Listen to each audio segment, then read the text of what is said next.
নমস্কার বন্ধুরা, তোমরা দেখছো তোমাদের ইউটিউব চ্যানেল জীবন দর্শন। জীবন দর্শনের আরও একটি ভিডিওতে তোমাদের স্বাগত জানাই। আশা করছি প্রত্যেকে অত্যন্ত ভালো আছো এবং সুখে আছো আর আমার চ্যানেলের পাশে আছো। দেখো, শনিদেব গোচর কিন্তু করে ফেলেছে 29 মার্চ। তো এই শনিদেবের গোচর নিয়ে কিন্তু আমার ইতিমধ্যেই ভিডিও আপলোড করা হয়েছে, মেষ থেকে তুলা রাশি পর্যন্ত। আজকে কিন্তু তারই পরের পার্ট, বৃশ্চিক রাশির জন্য এই গোচর, শনিদেবের এই গোচর কীরকম যাবে সেই নিয়ে আলোচনা করব। বেশি কথা না বলে ডাইরেক্ট মূল পর্বে ফিরে যাব। আমরা জানি 29 মার্চ কিন্তু শনিদেব তার নিজের ঘর কুম্ভ রাশির থেকে সরে গিয়ে আমাদের মীন রাশির ঘরে অর্থাৎ বৃহস্পতির ঘরে কিন্তু অবস্থান করেছেন। তো কীরকম যাবে সেই নিয়ে আলোচনা করতে চলেছি। তোমরা কিন্তু স্ক্রিপ্ট না করে অবশ্যই ভিডিওগুলো দেখতে। দেখো, সবার প্রথমে বলবো বৃশ্চিক রাশির জন্য শনিদেব এখন কিন্তু 5th হাউসে অবস্থান করছে, অর্থাৎ পঞ্চম ভাবে।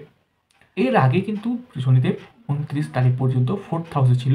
আর আমরা এতদিনে ভিডিও দেখে প্রত্যেকেই বুঝে গেছি যে 4th হাউস আর 8th হাউসে যদি শনিদেব থাকে তাহলে কিন্তু ঢাইয়া শুরু হয়। অর্থাৎ তোমরা কিন্তু তোমাদের কিন্তু এই সময়টায় ঢাইয়ার মুক্ত হলো, ঢাইয়ার প্রভাব কমে গেল, ঢাইয়া শেষ হয়ে গেল। তো এই ঢাইয়ার যে খারাপ এফেক্টগুলো তোমরা এতদিন ধরে পাচ্ছিলে 2.5 বছর ধরে, সেই এফেক্ট কিন্তু ধীরে ধীরে কমতে থাকবে এবং শুভত্বের পরিমাণ ধীরে ধীরে বাড়তে থাকবে এই সময়টা। সবার প্রথমে মন মানসিকতায় কিন্তু পরিবর্তন আসবে। তো কী তোমরা শুভ ফল পেতে চলেছো সেই নিয়ে আলোচনা করব। তোমরা অনুরোধ করবো তোমাদের কাছে প্রত্যেকে কিন্তু স্ক্রিপ্ট না করে ভিডিওটা দেখো এবং অবশ্যই লাইক, কমেন্ট এবং সাবস্ক্রাইব করতে ভুলো না। কমেন্ট বক্সে অবশ্যই নিজেদের ডেট অফ বার্থ এবং টাইম লিখে একটা করে প্রশ্ন তোমরা লিখে দিতে পারো। আমি চেষ্টা করবো তোমাদের সেই উত্তরটা দিতে পারো কমেন্টের মাধ্যমে। তো চলো শুরু করি। যে দেখো, বৃশ্চিক রাশির অধিপতি মঙ্গল, সে কিন্তু মিথুন রাশি ছেড়ে কর্কট রাশিতে আসবে, অর্থাৎ নবম ভাবে থাকবে। নবম ভাব ভাগ্য ভাব। এখানে কিন্তু ভাগ্যটা কিছুটা ভালো ফল দেওয়ার কথা ছিল, কিন্তু যেহেতু নবম ভাবে মঙ্গলদেব কিন্তু যেহেতু নিচু অবস্থায় বসে থাকবে, তাই এক চান্সে পুরো 100% ভাগ্যের তোমরা সাথে সময় পাবে না। তবে হ্যাঁ, 9th হাউসে ভালো, যে কোনো গ্রহই ভালো ফল দেয়।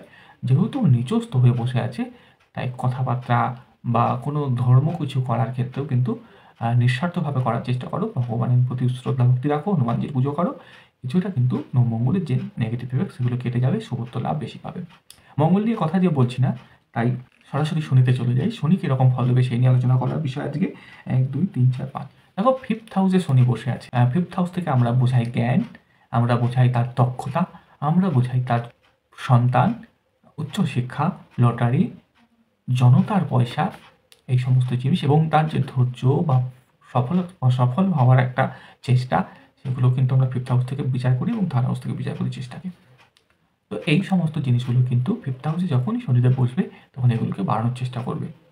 প্রথমেই পড়াশোনার ক্ষেত্রে যারা ইঞ্জিনিয়ারিং সেক্টর বা আইটি সেক্টরে বা আইআইটি যারা করছো টেকনিক্যাল লাইনের, তাদের কিন্তু বিশেষ সফল হওয়ার জোর থাকবে। তারা কিন্তু বেশ ভালো।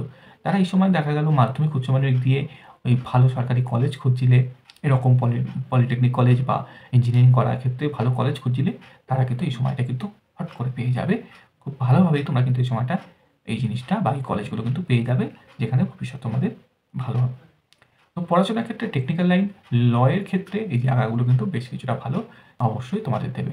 চাকরির ক্ষেত্রে অবশ্যই লেবার জাতীয় কোনো কাজ, চামড়া জাতীয় কোনো কাজ, আর মাটির তলায় যে জিনিস হয় খনিজ তেল, কয়লা, এই সমস্ত জিনিসের কাজে যারা যুক্ত আছো, বড় বড় যারা ইট বালি, এই জিনিস বিল্ডার্স যারা আছো, ইট বালি যারা বিক্রি করছো, তাদেরও কিন্তু বেশ কিছুটা সফল হওয়ার এই সময়টা দেখা যাচ্ছে। 5th হাউস থেকে আমরা বিচার করি অবশ্যই পয়সা, জনতার পয়সা বা লটারি। দেখো, পঞ্চম ভাবের অধিপতি এখন বসে আছে 7ম ভাবে এবং পঞ্চমে শনিদেব বসে আছে। তো সপ্তমে যখনই বসে থাকলো পঞ্চমের অধিপতি, এখান থেকে কিন্তু নিজের যে পার্টনার আছে বা শ্বশুর বাড়ির পক্ষের যদি কেউ আছে, তাদের থেকে বেশ কিছুটা সাহায্য, তাদের কাছ থেকে অর্থনৈতিক কিছুটা উন্নতি, মেন্টাল সাপোর্ট এই সময়টা কিন্তু তোমরা পেতে চলেছো। ইভেন 5th হাউসে সেখানে শনি বসে আছে, তোমরা তাদের থেকে কিছু পয়সাও কিন্তু পেতে পারো এবং তাদের মাধ্যমে কোনো একটা হঠাৎ নতুন কাজের সূত্রপাত বা এমন কোনো কাজ তোমরা শুরু করলে যেটা থেকে বেশ উন্নতি করতে পারো, এগুলো কিন্তু দেখাবে। দেখো, 5th হাউসে শনি অবশ্যই তোমাদের সন্তান সুখ দেবে। যাদের এতদিন সন্তান নিয়ে অনেক কষ্ট ছিল বা সন্তান হচ্ছিল না, তাদের কিন্তু এই সময়টায়, যারা অনেক দিন ধরে চেষ্টা করছিল, হঠাৎ করে কিন্তু শনিদেব দেবে না, কেননা শনিদেব একটু বিলম্ব করায়। যারা অনেক দিন ধরে চেষ্টা করছিলে তাদের ক্ষেত্রে কিন্তু ভালো রেজাল্ট পাওয়া সম্ভব এই সময়টা শনিদেব দিতে চলেছে। এবার বলবো শনিদেবের দৃষ্টি দেখো, শনিদেবের তৃতীয় দৃষ্টি সপ্তমভাবে অবশ্যই বৃহস্পতির সঙ্গে শনিদেবের দৃষ্টি পড়বে। এখানে সপ্তমভাবে কারকত্বটাকে কিছুটা হ্রাস করার চেষ্টা করবে, অর্থাৎ পার্টনারশিপে যে বিজনেসগুলো করছিলে পার্টনারের সঙ্গে যে মতের কিছু কিছু অমিল হওয়ার সম্ভাবনা থাকবে। পার্টনারশিপে যদি কোনো বিজনেস করো তার সঙ্গে কথাবার্তা বা তার সঙ্গে ভুল বোঝাবুঝি হওয়ার সম্ভাবনা থাকে। ব্যবসায় হঠাৎ কোনো রিস্ক নিয়ে নিতে পারো তোমরা এই সময়টা, আশা করবো রিস্ক নিও না, একটু ধীরে চলো নীতি অবলম্বন করতে পারো বা স্লো যেতে পারো। হঠাৎ চটজলদি কোনো ডিসিশন কিন্তু এই সময়টা নিও না, তাহলে একটু প্রবলেম হতে পারে। কিন্তু সপ্তম ভাব থেকে আমরা বিচার করি বিবাহিত লাইফ বা বিয়ে, যাদের বিয়ে অনেকদিন ধরে চেষ্টা করছিল তাদেরও এই সময়টায় বিয়ে হয়ে যাওয়ার কথা। তবে হ্যাঁ, যারা অনেকদিন ধরে চেষ্টা করছে আমি বারবার বলবো তাদেরই হবে, হঠাৎ করে জিনিসটা তৈরি হওয়ার সম্ভাবনা কম। তবে নিশ্চিত সপ্তমভাবে অনেকদিন ধরে যাদের বিয়ে হওয়ার কথা ছিল তাদের কিন্তু বিয়েও এই সময়টা করিয়ে ফেলবে। একাদশভাবে শনিদেবের দৃষ্টি পড়ছে, ঢাইয়াটা যে কেটে গেছে আর যে সুফল তোমরা এইবার একটা মাস মোটামুটিভাবে যেতে যেতেই অনুভব করতে চলেছ, বুঝতে চলেছ। 11th হাউসে যখনই শনিদেবের দৃষ্টিটা পড়ছে, অবশ্যই তার মিত্র দৃষ্টি পড়ছে, এখানে কিন্তু তোমাদের হঠাৎ লাভ, লটারি, কম পরিশ্রম করে বেশ কিছু পয়সা অর্জন করা। অবশ্যই শনিদেব কম পরিশ্রম করতে দেয় না, কিন্তু এমন একটা যোগ এমন জায়গায় দৃষ্টি দিচ্ছে যেখানে সফল হওয়ার চান্স অনেক বেশি।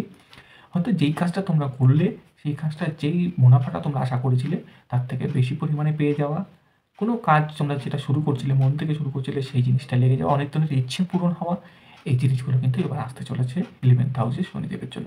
অর্থাৎ সফলতা, লাভ তোমরা এই সময় দেখতে পাবে, সমস্ত দিক থেকে লাভ তোমরা এই সময় দেখতে পাবে।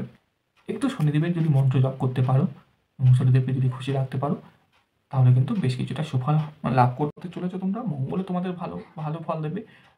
আর বৃহস্পতি সামনের মাস থেকে অষ্টমভাবে যাবে, সেটা নিয়ে পরে ভিডিও বানাবো। এখন সপ্তমভাবে আছে, এখনও মোটামুটি তোমার বৃহস্পতিও ভালো ফল দিচ্ছে। তো ওভারঅল শনিদেবের দশম দৃষ্টি অবশ্যই তোমাদের কিন্তু দ্বিতীয়ভাবে পড়ছে।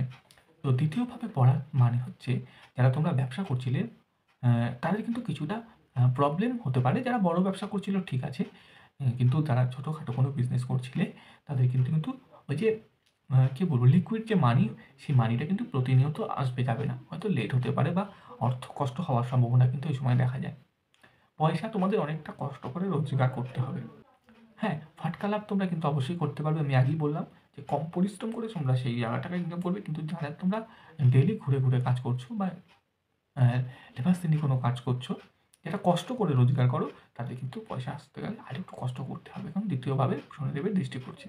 শনিদেবকে যদি তোমরা তুষ্ট করতে পারো, তোমরা ধীরে ধীরে এই যে অর্থ কষ্টটা সেটাও কিন্তু মুক্ত হতে তোমরা পারবে।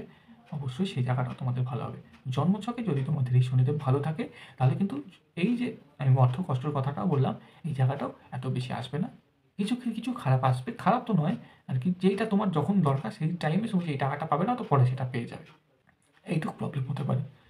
তো এই ছিল মোটামুটি বৃশ্চিক রাশির জন্য শনিদেবের গোচর ফল। মোটামুটিভাবে সাড়ে সাতি বা ঢাইয়াতে তোমরা যেই ইফেক্টটা তোমরা পেয়েছিলে, তাহলে তার থেকে যখনই কেটে গেল তোমাদের কিন্তু সবথেকে বড় যে প্লাস পয়েন্ট, মানসিক শান্তি, অর্থনৈতিক জায়গাটা আপ ডাউন করবে ঠিকই, কিন্তু অর্থের জায়গাটাও একটা ভালো জায়গায় তোমরা নিশ্চিত পাবে।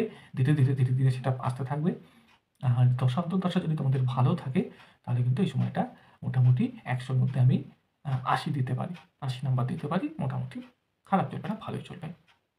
এই ছিল তোমাদের আজকের ভিডিও। ভালো লাগলে লাইক করো, কমেন্ট করো এবং সাবস্ক্রাইব করো আবারও একবার। আর আমার সঙ্গে যদি অনলাইনে তোমরা কাউন্সেলিং করতে চাও বা আমাকে দিয়ে তোমাদের জন্মছক দেখাতে চাও, আমার হোয়াটসঅ্যাপ নম্বরে অবশ্যই যোগাযোগ করতে পারো। আমার হোয়াটসঅ্যাপ নাম্বার 9093733732। এই নাম্বারে অবশ্যই যোগাযোগ করো। চলো আজকের মতো ভিডিওটা এখানেই রাখি। প্রত্যেককে শুভরাত্রি।